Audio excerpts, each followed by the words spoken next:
如何治疗咳嗽痰多？请问吹冷气、喝冰水会让咳嗽或者感冒变得更严重吗？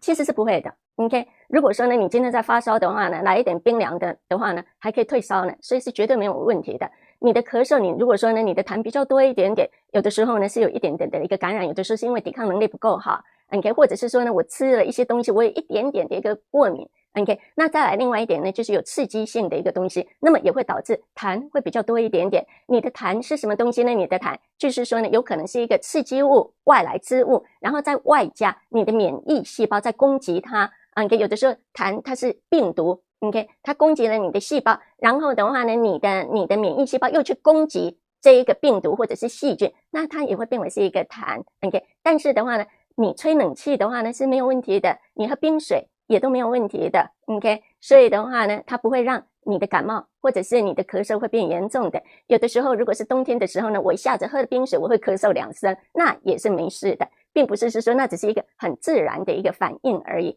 还有呢，我常常会听到，因为既然你们问了痰，有人会告诉你说，绿色的痰那就是细菌感染，白色的痰那就是病毒感染。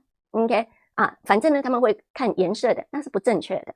OK， 所以的话呢，它这一些不管呢它是白色或者是绿色，它只是呢你的免疫细胞在攻击它的不一样的免疫细胞所带来的一个颜色而已。如果说是红颜色的话呢，那是血液。你可以变得比较暗红颜色，那是你的血液，你可以干了。你可以比个例子来说，你流鼻血啊，然后它干了。如果说你的痰是黑颜色的话，那你是不是去了一个煤炭的一个矿啊 ？OK， 那就是说呢，你的那个空气的一个污染实在是太严重了，所以呢就会变为是黑色的了。OK， 请。